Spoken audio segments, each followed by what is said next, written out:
Hi comrades, welcome to my channel. In today's video, I want to talk about what it's like being a server and bring you to my shift later today that I'm going to in about an hour and a half. So let's obviously start with what my experience is.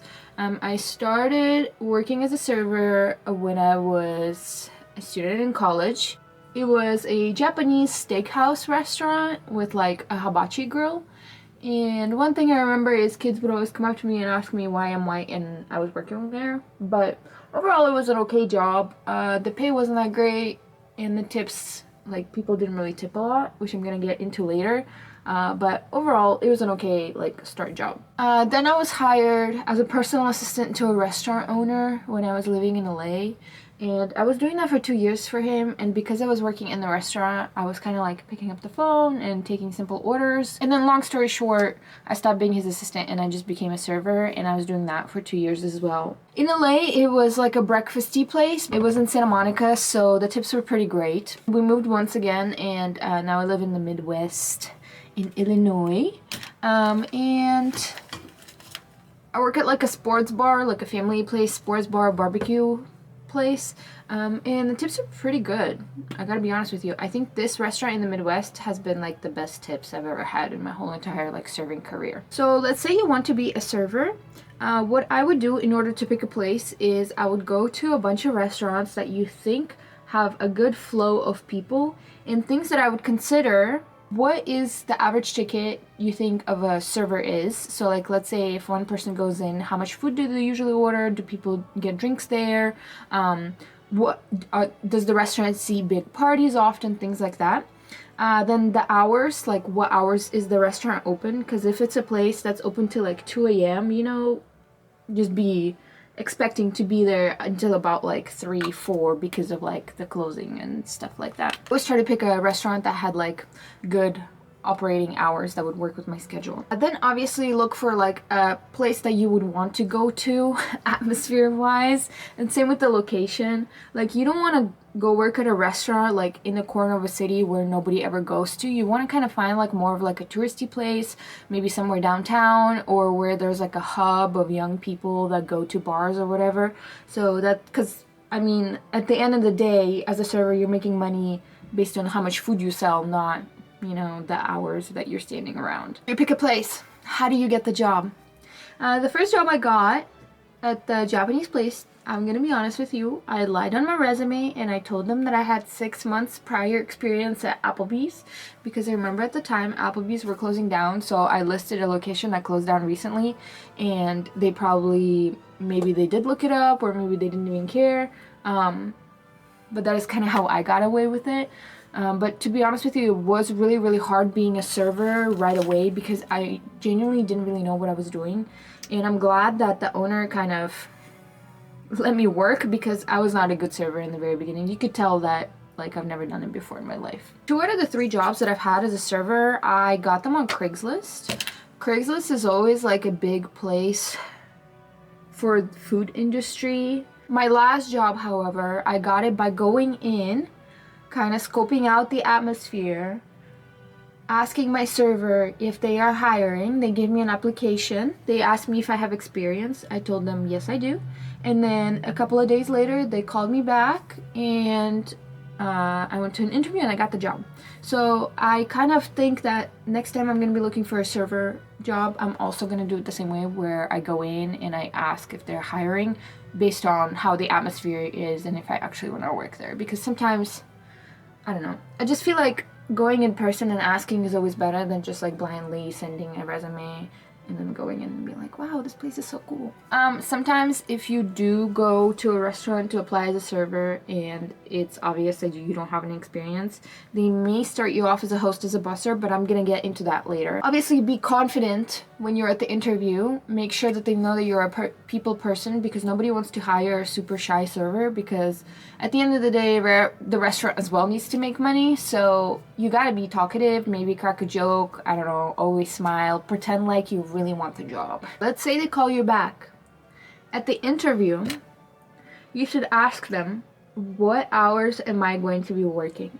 So many times restaurants will say that they have a position like for 4 or 5 shifts a week, but depending on the shifts, you're going to be working either 40 hours or 25 hours. For example, my second job in LA, we were working like 8 hours. So like one shift was 8 hours. My job now, our shift is like 4.5, 5 hours. So like I would find out right away what kind of schedule you would have and kind of like try to negotiate it if you want like morning shifts or evening shifts, and be really stern about what days off you want and ask them exactly, how do we request time off, what does that look like, am I responsible for finding coverage? Because for example, at my work I have now, we have like an app where we post shifts essentially and people always pick it up. Like I've never had an issue where I was sick and I had to go in because nobody could cover me or something like that. Next thing that's really important to ask at an interview is, how do you get your tips?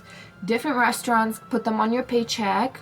They will give you cash like at the end of the week, or you have to ask for it. I've had a job, I'm not gonna say which one, but I've had a job where you had to nag the owner in order to get your tips, and it was a terrible experience. So in order to avoid that, just ask your interviewer at the interview, how do I get my tips? And if they say, oh, like whenever the time comes, just don't freaking, they are going to steal your tips. Like it's not gonna be a good job for you. Another question, how long is the training period?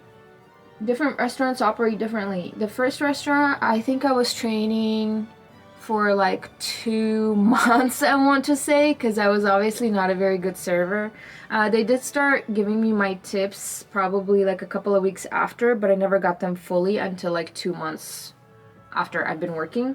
Because if the floor is split and it's not by sections, as in like, let's say server 1 has tables 1 through 5, server 2 has tables 6 through 10.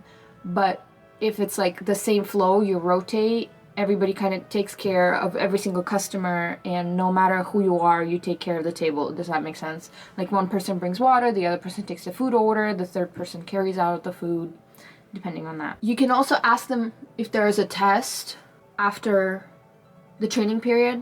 The second restaurant that I worked at in LA, there was a test that you were supposed to take with the owner after training and like studying the menu or whatever, but I never passed it. I still worked, but I never passed it. It did give me a great load of anxiety, but I'm over it now.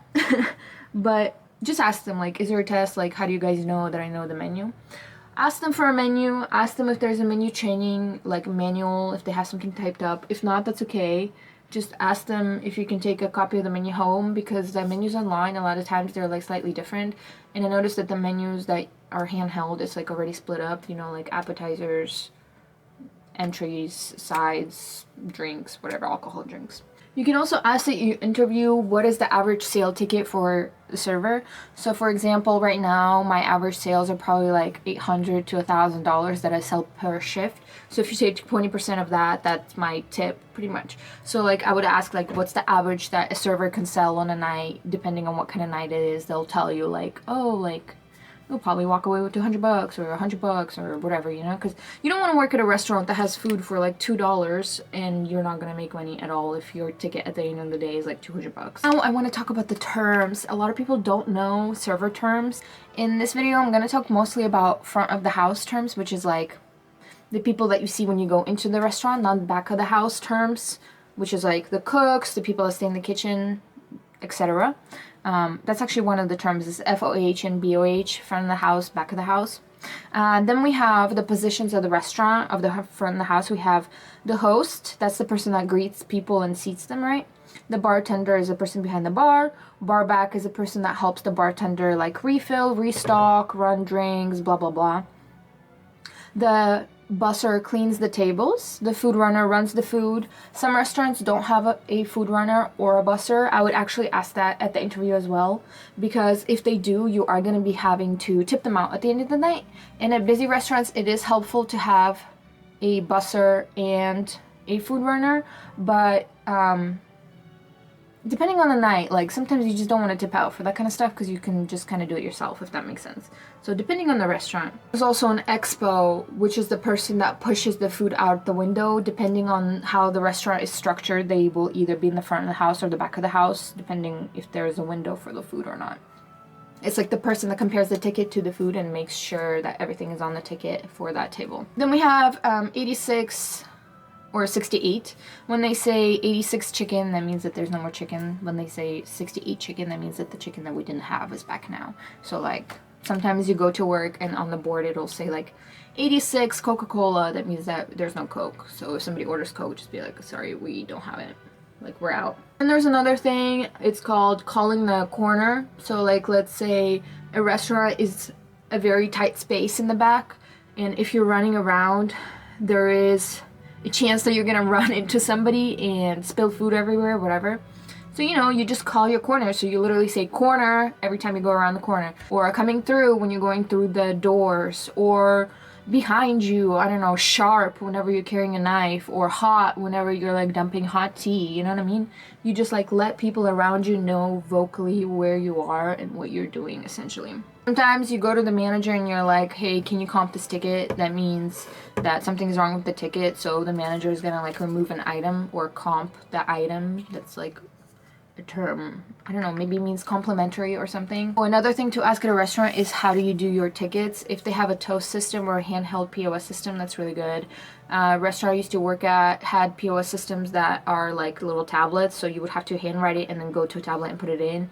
And then the second restaurant I worked at didn't have a POS system at all, so we had to handwrite and calculate everything by hand, which was hell. Okay, another term, I got kind of sidetracked, is dead plate. That means that food has been sitting out at the expo window for too long, so like it was ready and it was ready to go, but nobody took it, so the plate became dead, so don't take it. They will say, don't take that, that's a dead plate. That means like the food is old, like we need to remake it. Another term that servers use is in the weeds. That means that you're like super busy and there's too many things to do and you're like running behind and swamped or whatever, so you call it in the weeds. You can also say the table has me running, which means like they keep asking for things and you have to run back and forth. Then there's side work. I mean, kind of obvious. I feel like every job that's like customer service has some kind of side work, but for servers it's always like kind of a lot. I'm gonna get into it more when I go to work, but at your interview you should ask like, what kind of side work do we have to do and like how long does it take? Because if the restaurant closes at 10 and you know it takes like an hour and a half to do side work and you can't start it before closing, because some places are like that, you're gonna be there till like 11:30. And then tables, we call them 2 top, 3 top, 4 top, depending on how many people sit there. So like you can say like, oh, did the 2 top get their food? And if there's 2 people and 3 people, it's obviously the table with the 2 people because it's a 2 top. Next, let's talk about basic server courtesies that I didn't really know about before being a server. Number 1, you gotta be greeting and saying goodbye to all the customers that come in, because it really changes the mood when a person comes in and you're like, hi, welcome in, instead of just standing there waiting for them to ask you like what's up and to seat them. Just be polite first instead of waiting for them to be polite to you or say hello. Like, always try to be first regarding like politeness. So be mindful of what you're saying. Don't, if a person comes in, don't be like, oh, just one. Be like, oh, table for 1, let me seat you. Or instead of being like, oh, let me sit you outside, be like, oh, like, let me seat you on the patio. You know, like, use terms that are like nicer. Every restaurant has their own lingo and you'll kind of pick it up as you work, but just be mindful of what you're saying, essentially. Always ask before taking a plate. Even if it's clear that the customer's done eating, just be like, are you done with it? Can I take your plate? May I kind of clear your table? Is it okay if I take this plate out of the way for you? Oh, it looks like you're all done. How was the food? Can I take your plate? Something like that, instead of just like coming to them and snatching the plate. Next is letting tables know when you're running behind. You gotta let them know, because if they come in and they notice that the place is busy, they're gonna be like, oh, this is gonna take forever, we're just gonna leave. But if they come in and notice that the place is busy and somebody comes up to them telling them, hey, I see you, please give me 1 minute, I'm gonna catch up and I'll be right with you and you're gonna have my undivided attention, just give me 1 second to catch up, they're gonna be much more patient, much more nicer to you when you are running behind. Another thing is, it's better to be annoying than to be non-existent for your tables. Even if it's super slow and I only have 1 table, I kind of like make sure they see me. I ask them if they're doing okay. I let them know they're my only table. I kind of like joke around like, haha, you guys are getting VIP treatment. I walk by like a million times without saying anything, just so that they see that I'm available. If they need anything, they can just like holler me over. But even if you're not talking to your tables where they're eating and you don't want to like bother them too much, you can always just make yourself available by showing them you're available when you're walking around. Does that make sense? Okay, now we're getting to the exciting stuff. How do you make the money? It depends on the day, I gotta be honest with you. It all depends on how many servers there are, what kind of day it is, what kind of day of the week, what time it is, if there's an event nearby, blah blah blah blah blah blah blah blah blah. But usually I probably make like around $100 per shift. In the summer I can make upwards of like 300 a shift. It just depends on what's going on. In January, I swear I probably made like $40 a shift, just because it's dry January, nobody's going to a bar, and it's just been super slow and cold. So you gotta be confident and you gotta joke around with your tables and they will give you money. At least 18% is like customary. You also gotta upsell. So like, let's say they order a burger and your fries, you have to pay extra. You're like, would you like to add some French fries? So that ad kind of slips it in and you can add it to the ticket. When they're done with the drink, you slide over right away and you're like, hey, can I get some more for you, or another round? Would you like a refill? Whatever, you know? End of the meal, always ask if they want some dessert, because that's also part of upselling.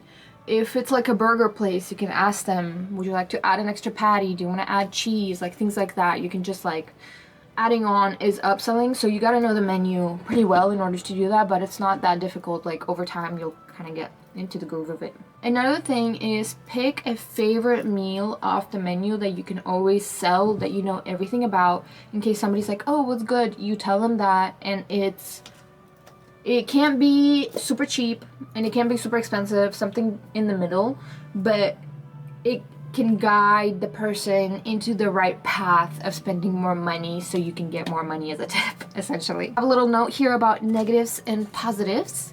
In negatives, I have that it's tiring. Serving is kind of hard on your body after every shift. I hurt. If I work a double on Saturdays, my body kind of hurts the next day. But the money make it all worth it. I gotta be honest with you. Rude customers. Every now and then, there's that one person that comes in and you just gotta smile through the pain. But sometimes it's hard, but you just gotta do it. Depending on the place, the hours might be wacky, but you know, it's not a big deal, it's work. And for positives, I just have a $sign. Oh, I guess another positive is like the server relationships that you build in the restaurant is how you can become friends with everybody that works there. There's like a certain community based around the food industry, if that makes sense. So that's kind of cool. I don't know. Every single restaurant that I worked at, I've always left with more friends than when I came in. So that's a positive. I'm gonna go ahead and finish my makeup. I just like yapped for 25 minutes and I didn't even finish my makeup. And then we'll get ready and I'll show you my outfit and we can do a little apron haul if you want, or apron tour. But yeah. Okay, see you in a bit. Another term that I completely forgot about that's kind of important is when they say getting cut, or they say you're cut, the manager comes up to you and they're like, you're cut. That means that you need to finish your side work and GTFO because it's too slow. It's not like a diss against you and you're not fired. It's just they don't need so many employees, so they're cutting people. So like, let's say like, where's the host? Oh, she got cut. That means that like she was sent home because it's so slow. Or like, oh, why is there only 2 servers? Oh, the third one got cut. That's pretty much it. That's all I wanted to say. Okay, let's get ready now. Okay, so here's the outfit for today. Leggings, matching socks to the shirt, undershirt, wearing my Sambas. Did my makeup, put some earrings on, fixed my bangs. Here's what my apron looks like that I use. I do have a traditional apron as well, but I prefer this one. It clips on like this. And then I put my toast in here. The toast is the POS system, that's the handheld one. I really prefer this one over the traditional ones just because of like the accessibility and the pockets and the way that it's structured. Zyka, don't touch that. Don't touch my camera. But yeah. Let me show you what's in my apron now. Here's what it looks like. It's kind of dirty, I know. I need to clean it, but that's okay. It clips in like this. I got it on Amazon. I think it was like 10 bucks.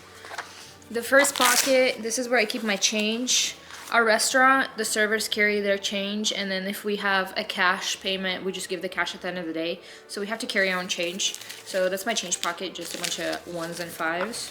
In this one, I have a pen. Just in case, even though we don't write our stuff, I still need a pen sometimes. Then in here, I have a bunch of these wet napkins that we use at my restaurant. If somebody asks for a napkin, I have it. This pocket is used for the POS system. And this one, I don't really use. Sometimes I put my phone there. But yeah, that's pretty much it. I'm ready for the day. It is 4:30. I start at 5. The restaurant opens at 5. So as soon as I go in, I'm gonna go on the floor, which means start getting tables right away. So I'll let you know how that goes. Oh, I'm gonna try to film at the restaurant, but we'll see how I feel because I might get a little bit awkward. I'm definitely not gonna bring my camera because I feel like I'm gonna get bullied. So if the quality changes, it's because I'm filming on my iPhone. It wasn't that busy when I came in, so I did a bit of standing around. Take the food. Yeah, take the food. There's too much going on. I'm working for your back out. It was a pretty slow night, so like an hour before closing, we just started doing the side work just so we can leave as soon as we close. We sweep, we mop, make sure everything's clean, put away, restocked, refilled. At the end, it's silverware time. Silverware is probably one of my least favorite and most favorite things to do just because at the end of the night, it always takes forever. But we do it all together usually, and sometimes we have a beer or something at the end of the night and we chat. So that's pretty much how you make friends at a restaurant, low-key, is rolling silverware. We flip the chairs and say hi to Aubrey. Hi, Aubrey. Okay, comrades, I'm finally home. Let's see how much money I made today. So, hi, Luna. My sales total. Can you please feed them? Like, Luna, why are you sitting in front of my camera? So my total sales was $546. It was a pretty slow night, but whatever. And then I owed the restaurant $72 because people paid me cash. And then my tip out was $14 for busser, bartender, and the food runner. So overall I had to pay $86. And I got to keep the rest of the cash, which is $64, but I also paid $21 for my food. So technically I made $85 tonight, which isn't even that bad because I was only there from 5 to 8:30. Well, it's 9 o'clock now, but I just got home. Let's make some blackberry mules together. I'm gonna start with some blackberry puree. Whoops. Nice and messy. This one doesn't have enough. Obviously, it's gonna be a freaking mess for me. Splash of lime. 2 ounces of blackberry whiskey.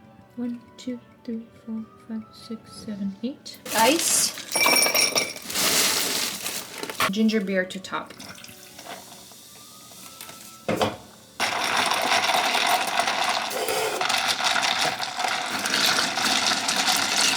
And I know I'm not using a correct glass for a mule, but I don't care, okay? This is good. Do you like it?